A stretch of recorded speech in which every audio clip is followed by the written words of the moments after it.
Hello and welcome back to my channel, and today we're going to be looking at BioShock Remastered. You might remember this from my previous series where I compared the original BioShock and BioShock Remastered in terms of graphical improvements. This time we're going to be looking at all this fully maxed out in 4K. So let's take a look what we're going to be playing here with. So obviously we're going to go for 4K native resolution with the absolutely cranked out anisotropic filter.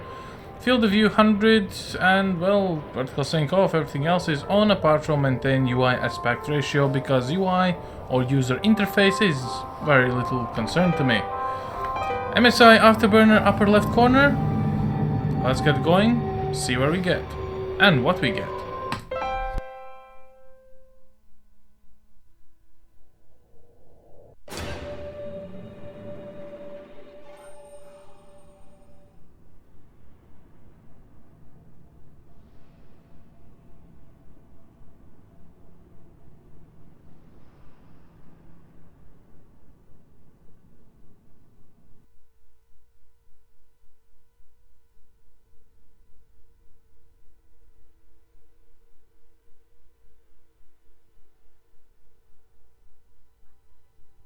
They told me, son, you're special.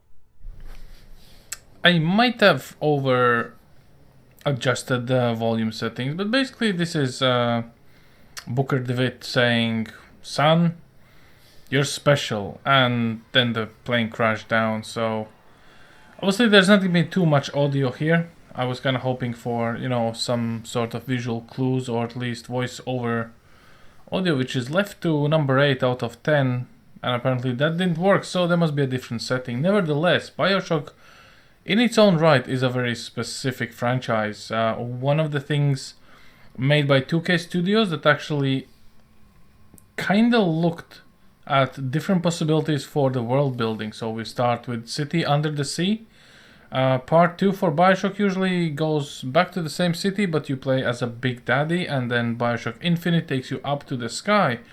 So far there's no news about any other BioShock installments taking place, and to be fair, it's kind of choice based at some degree.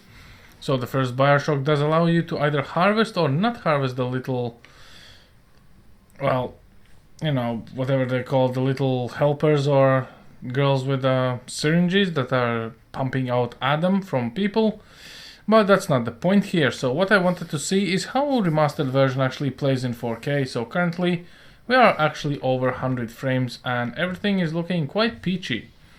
Now in terms of the graphical fidelity, I must say not really that much has changed after the original game. Some things are quite scripted, for instance this tail of the plane or the airplane, and us being the only one who survives, which is always a very good question. Why? A little bit of volumetric fog we can see here, and that's pretty much all there is. So we're gonna make our way down to the Rapture itself, which is the name of the city that can only be accessed through this lighthouse. The throwback to the lighthouse is also explained or shown in BioShock Infinite, because the game kind of goes back to its own roots. But overall, if you play the game for the first time, this scene of the doors closing and lights coming up and you see no gods or kings, only man, once you just go down to the batiscaf or whatever you want to call it, it's quite impressive. So overall the remaster version does look better, but I must say it's kind of too good. The atmosphere is a little bit lost when it comes to the visual fidelity, for the simple reason, back in the day when BioShock launched, it was grim, pixelated, and it kind of gave you the atmosphere. In here, everything is sharp, perfect. You know, there's very little margin of error for literally everything. Obviously, this is kind of what you get when you remaster a game, but end of the day, if you don't feel like in a game, what point is to remaster the game? Obviously, this is kind of targeted for people who are on nostalgia train. You wanna see the same game looking better or running on newer hardware, and I must say this is the most reason or the main reason why games are getting a remaster. Since all these games were kind of running or being released in the times of Windows XP and Windows Vista, some of them latest would come out on Windows 7. Windows 10 is not exactly nice to those games. So what you get is sometimes crashes. Even if you legally own the game, the operating system does not support the game, and sometimes even compatibility mode does not help. So there's only one way to go around it. You remaster the games. Now some games do, I would say, warrant remaster. So for instance, we have Mass Effect Remaster, which looks completely different in comparison to original. There's a video with that. When it comes to BioShock, I'm not entirely sure that a remaster would be in order. I would rather see optimization for Windows 10. You know, I do believe it's not exactly that much to ask, but end of the day, if you never played this game and you are just now picking it up, also this game actually still costs peanuts, because I wouldn't call it an abandonware, but everybody knows BioShock, but nobody really plays it because there's no multiplayer in it. Is there multiplayer potential in this game? Great question. Probably yes, but if it comes to maps, tiny little corridors, very little space, no open space really, people would probably ask for underwater combat. And you know, if you want underwater combat or anything of the sort, you kind of need to look at Call of Duty series to a certain extent. Overall, this title, obviously, as any of the BioShock titles, are heavily story driven, with some mechanics to help the player, which is the plasmids, that gives you almost like godlike powers: electricity, fire, ice, and whatnot. More of these abilities are more explored in BioShock Infinite, because you have a bit more versatility when it comes to it. The first, I would say, first two installments of BioShock kind of makes you rely on weapon upgrades, and plasmids are just to spice up the gameplay. Now, the gameplay itself is quite solid in terms of it's a point and shoot, and enemies do have health bars, and the weapon damage is scaled to the enemy type and weapon upgrade, which is no big surprise. Other than that, the only moral choice you will have is either the Harvest, the Little Helpers, or whatever their official name was, or not, and that either gives you the good, bad, or neutral ending at the end of the game. Game itself is quite short. If you're going from point A to point B just for the sake of completing the game, if you wanna embrace yourself in a game and just kind of learn the lore and how it all goes, that's a completely different story. You can actually extend your gameplay without game pushing you to do it for you. There are some game padding features in here, like some very long tasks given by certain characters in the game, which will make you go and do things, or do 3 things and then come back, and sometimes these 3 things are scattered around the whole map, and the play area or the map itself is rather big. Also, if you can see all those weird stripes on a screen, this has been since original release, something to do with too high frame rate or something. I do believe I tried to fix this by applying all of the hacks and tricks of internet community, and that didn't really work out, so it is how it is. If you're playing this game or you are considering to play BioShock again, I do suggest you play this game on headphones. Despite not having a full surround support, the game itself, even in stereo, does have binaural audio. That means that end of the day you will still feel like there's an enemy on a far right or on a far left or somehow above you. So there is some sort of audio cues being in this game. Everything else is your regular loot and shoot. You will need to loot or hack things for ammo and health. You will need to pick up some quest items. But overall, the biggest thing is the fact itself that this is city underwater. As you can see, fully maxed out in 4K. This looks amazing. Obviously, this would never happen back in the day when the game was released. However, as if you can see MSI metrics, we are using only 3.6 gigabytes of video memory, so even with the remastered version, the textures are not too heavy, they're not too high resolution. A little bit of change of lighting and overall feel of the game, but it's still kind of bright and gives you the idea of where you are. Obviously, you cannot really forget it, because if you look outside the window, you will see a Patrick star. So SpongeBob is not really far behind. I do believe there was a game that actually allowed you to see SpongeBob and Patrick. Maybe it was even BioShock. I do not know. Maybe it was Fallout. Who knows? But yeah, I would say one of these things. And yeah, it's not exactly a horror type. You can treat it as a horror game/movie. But, you know, once you know how to defeat things and you know what weapons you have or what options you have, you'll be absolutely fine to just go on by yourself. So this is one of those things that you kind of need to be prepared for. Everything like the, apart from that control scheme is quite simple, to be fair. And yeah, the combat is pretty straightforward, honestly. So let's just go and see what we get. When it comes to running, there's not really too much of running things here.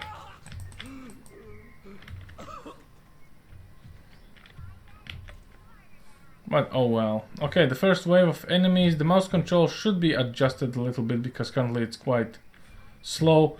And yeah, the mouse control kinda, at least the mouse look sensitivity, should I say it correctly. It does feel in times a little bit kind of like forced or maybe accelerated, so you might wanna be very careful about that. If your mouse has a DPI setting on it as a separate button, you're absolutely fine. If you do not have it, like on my mouse, well, you'll have to just crank the mouse sensitivity all the way up. And now let's enjoy this high quality cutscene of our first time of injecting a plasmid, because this is the main bit of the game itself.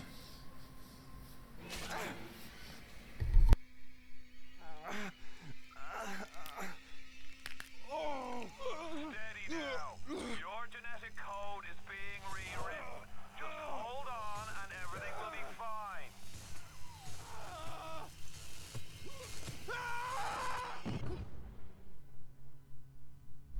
So we didn't actually break our neck, we just fell over the balcony because our DNA was rewritten, and these are the main, well, enemy types you're gonna get, which are called splicers. The whole lore can be explored, well, outside of the frames of this video, because I'm not gonna cover the lore. There's so many YouTube channels where people are still discovering new things in BioShock's lore. And specifically when it comes to BioShock in general, community is still active. People are still playing this game. They're finding the new ways of beating this game with different weapons or plasmids only challenge. And, you know, to be fair, it's a pretty good fun. Obviously, the speedrunners already beat this game like, I don't know, at least 100 times.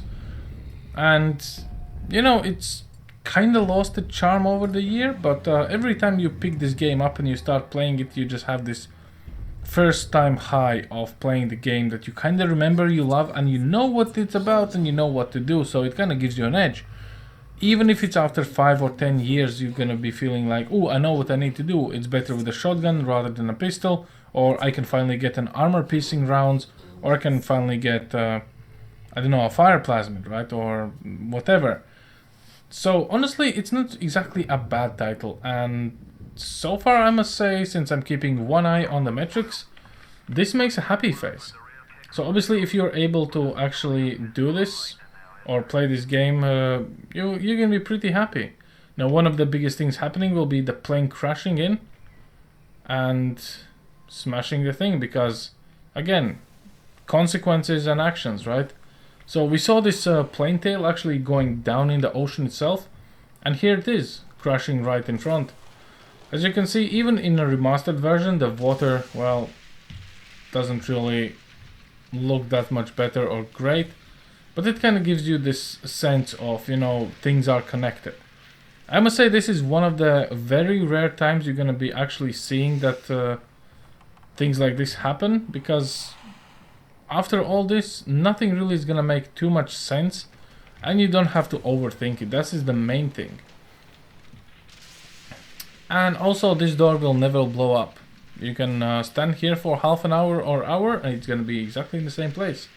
Nice touch is the fishes, which apparently came in with the plane, and surprisingly the plane blocked the tunnel for the water, so considering the depth we should be dead, but hey, game needs to game, right?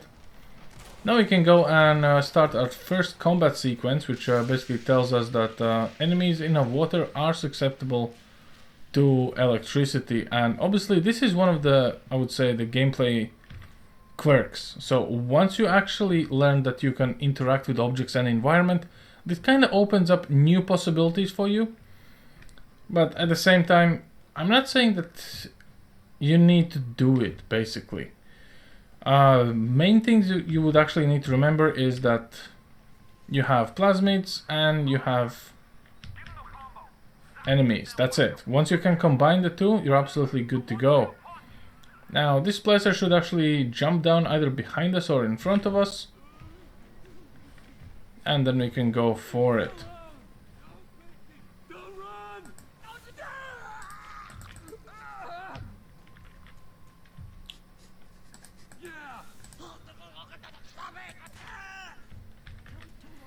Obviously, cranking up the game's difficulty will give you a bit more challenge, and I would say it's worth as a replay, because once you know how the game mechanics work, you can really start experimenting.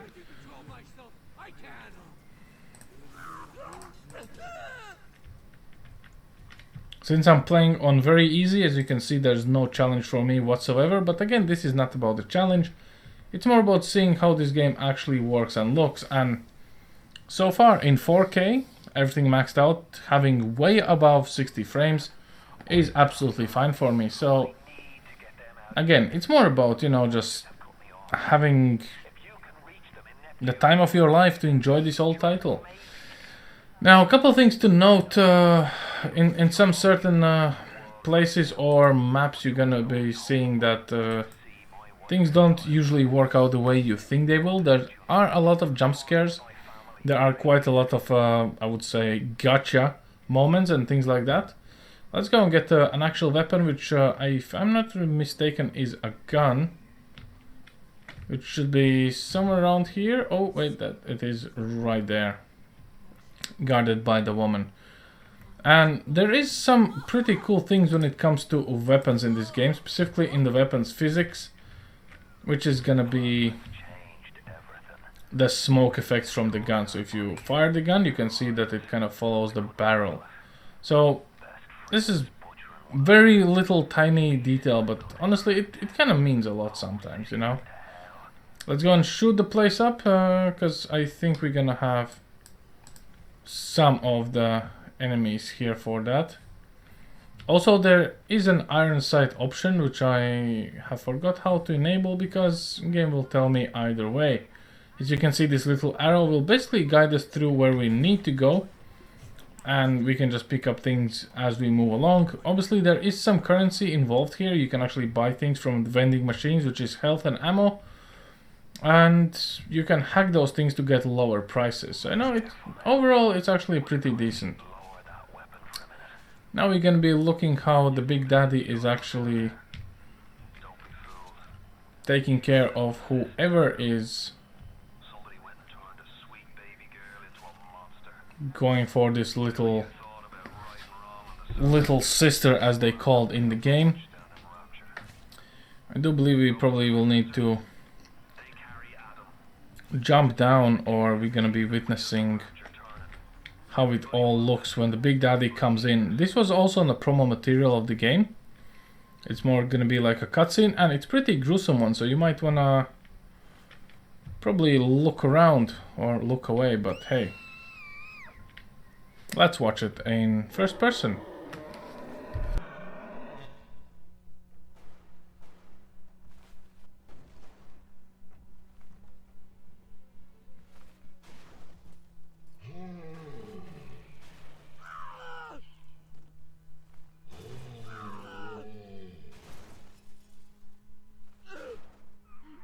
That's the Big Daddy.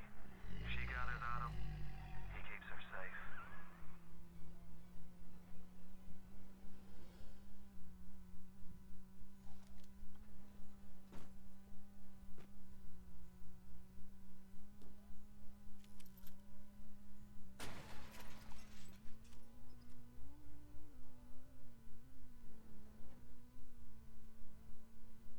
Now, when it comes to certain things in this game, like saving the game, if you die, you're gonna be coming back in one of those Vita chambers.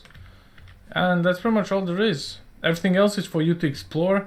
You'll be going back and forth in these locations throughout the game so many times, you're literally gonna just get tired of it a little bit, but end of the day, it's all good fun. If you don't pay attention to all these things too much, you're gonna be having a wonderful time. If you're gonna be well, paying a lot of attention, you're probably gonna see a lot of minor inconsistencies. So for instance in here, I know that I know what's gonna happen next, obviously, because I played this game previously, but plasmids and water is one of those things that you kind of wanna pay attention if you're taking on a bunch of enemies. If you're not taking on a bunch of enemies, well, that's pretty much good, I guess, but you kind of get the idea. So you'll see what I mean by that.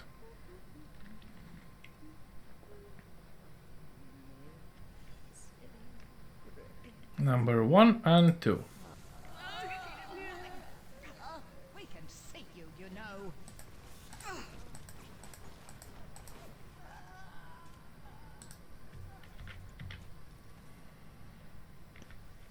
We should have at least one more jumper here, so you can move on.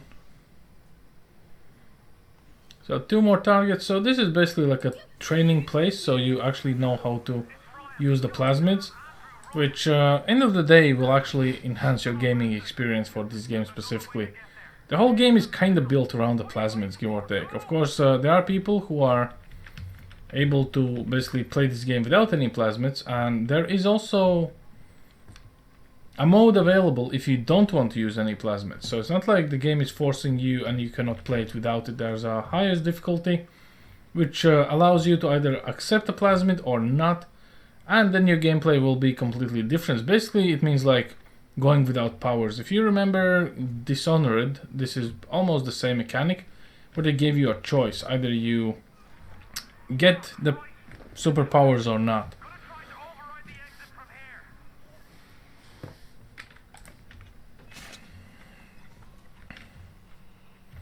So here we are introduced to the main villain, so to say, which is Ryan, which is supposed to be the big bad guy of Rapture, and we're supposed to hunt him down and kill him, because as the story goes, he's a tyrant, so to say, right? So he built a place, but again, this is all for you guys to discover, and honestly, if you actually have any recollection of this game or you played it previously, please do let me know how you felt it and how you...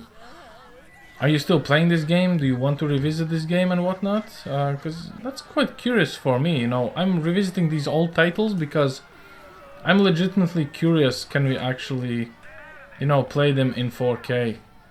But back in the day, I was playing this in full HD and I was absolutely stunned by the storyline. It might lack some of the detail. I'm not sure about the lore accuracy for the BioShock in general, but overall it's good fun. So again, I would say 8 out of 10. You know, could use a little bit of nail polish here and there around the edges, but we're just being spoiled by a lot of different games nowadays.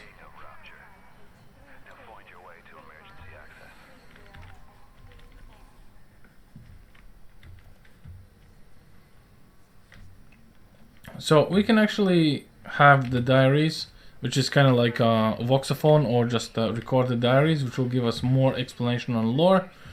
I'm not sure about any achievements that we can see or not see during the gameplay in regards Steam, but I might be wrong.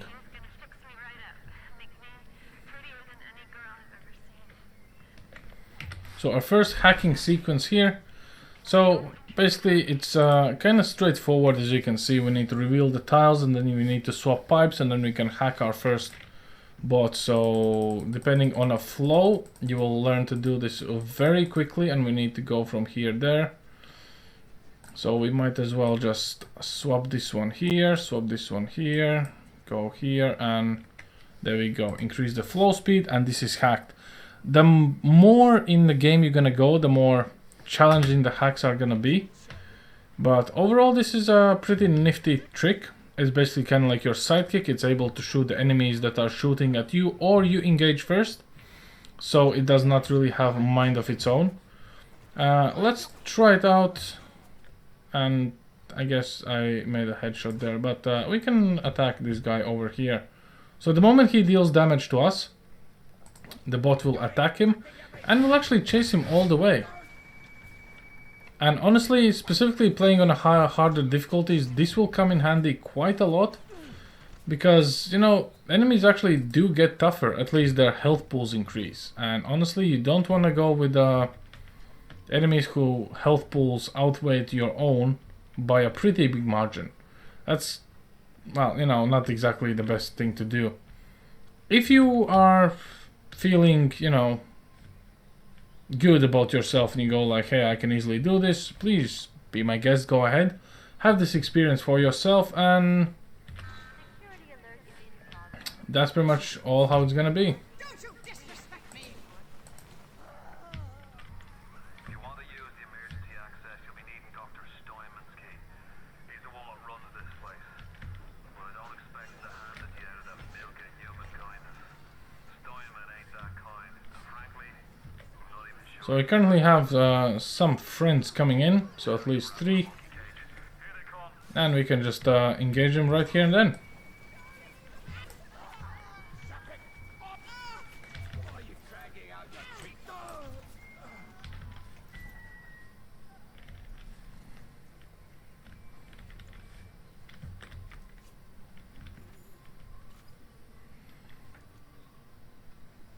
You promised me pretty, Simon. You promised me pretty. Now look at me. Look at me. So the story itself is pretty grim actually, but once you get used to it, you kind of start enjoying this setup here.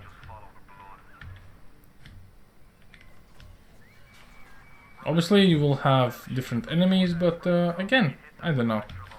I kind of like this game, and seeing how it looks and feels now, it's kind of cool. Also, we can actually just hack the turret and just be done with it. Or you can just buy it out for $40, which I'm gonna do now because this turret will come in handy pretty soon if I remember correctly. So we're just gonna loot some money, and the turret is already paying itself off. Apart from the second turret over there, which is a bit odd. Obviously you don't have to hack everything, if that makes sense. It's more about, you know, what can you use and should you use it scenario more than I don't know. You can't live without it if I can say so, but the first couple turrets will basically not really change your gameplay experience because again, you're not really getting too many enemies.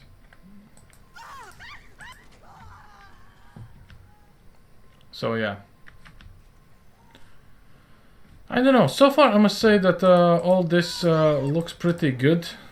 I like the performance, I like how the game looks. The remaster is pretty well done. We are blocked by the ice, so we need to go and acquire a fire plasmid, which is held by the doctor, who is also a surgeon, making people pretty. So it's just one of those things. And yeah, playing on lower difficulty will probably never make you actually lose health too much, so you don't have to worry about that.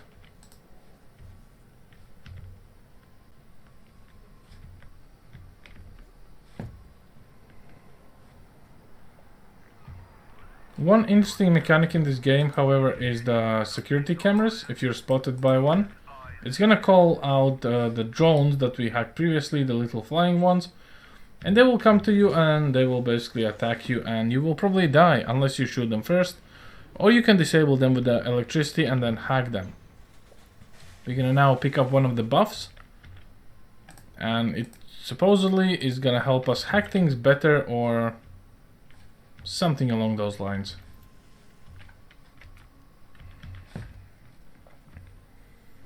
So yeah, to be fair, I did not really anticipate to play this game as I would say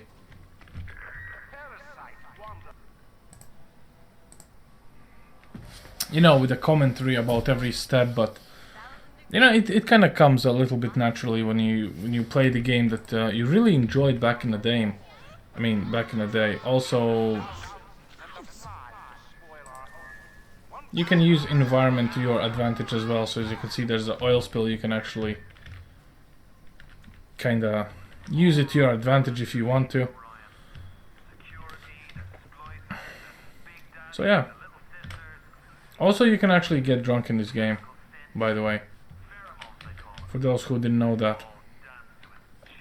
When it comes to enemies themselves, the AI is pretty straightforward on, I would say, the lower difficulty. Once you up the difficulty, they will get a little bit smarter. So, for instance, if you I don't know, put an enemy on fire, they will seek water to extinguish them, right? So I must say, electricity is kind of like jack of all trades, works the best, but I wouldn't say it's the best choice for everything or at any time. So again, this is where your own imagination is basically coming into the play. So we could technically either go there and explore another section, or we can actually join, well, I mean, just go and there do the surgery. So let's just go for that one first. Reload everything we have prior to our venture into the unknown. And that's pretty much all there is. Obviously we're gonna see a lot of local NPCs like the big daddies with the little sisters walking around. And that's pretty much all there is. Why do we have two eyes? Not finished. Not finished. Oh, I think I mixed up the plasmids. So this guy is actually going to be throwing explosive stuff at us, and we need to have telekinesis. Otherwise, he's going to blow us up. And, well, we need telekinesis to kind of throw stuff back to him. If you get your hands on one of them telekinesis plasmids, you can catch the damn firebombs and toss it right back in his gob. Or anything else that might be standing in your way. Either way, this is pretty much, I would say, what I wanted to show you guys. Performance is amazing, the game looks good, no crashes, no stutters, no unexpected happenings during the gameplay. And yeah, the world is yours to explore, the world of Rapture. 2K creation, so if you play Borderlands, you kind of know what I'm talking about here. Shouldn't be too much of a surprise. And if you want to up the ante, just start with a higher difficulty and figure out stuff by yourself. Pretty sure you're not going to be disappointed. Gameplay of guns is pretty solid. And, you know, it's pretty fun. Just give it a chance and you will be quite surprised.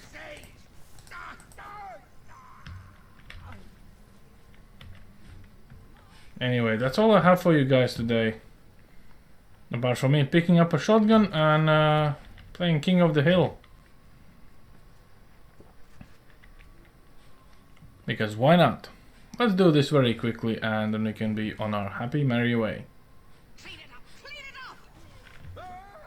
How dare you touch me! Clean it up! Clean it up! Don't you disrespect me! Run away!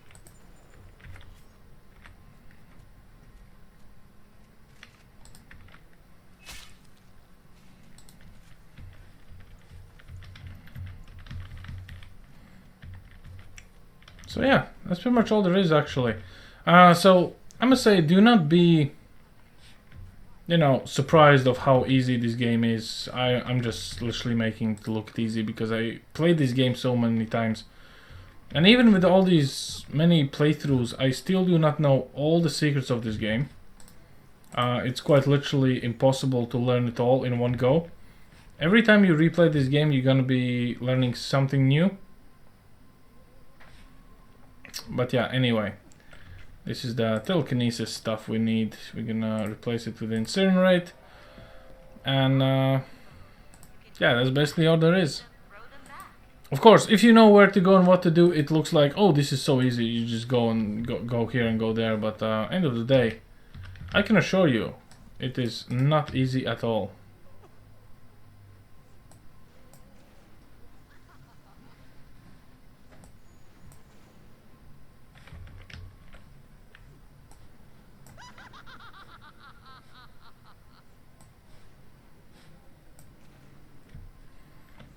Anyway, you kind of get the idea here, right? My daughter's wedding, not his.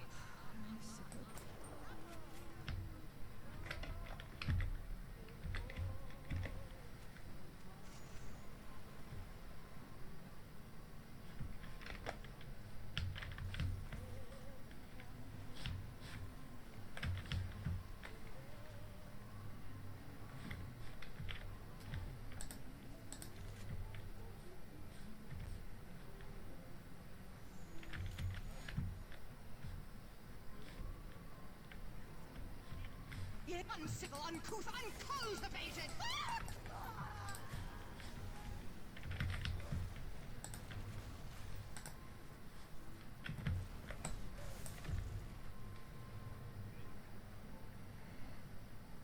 So a rocket shooting thing. Let's see how it works in our favor.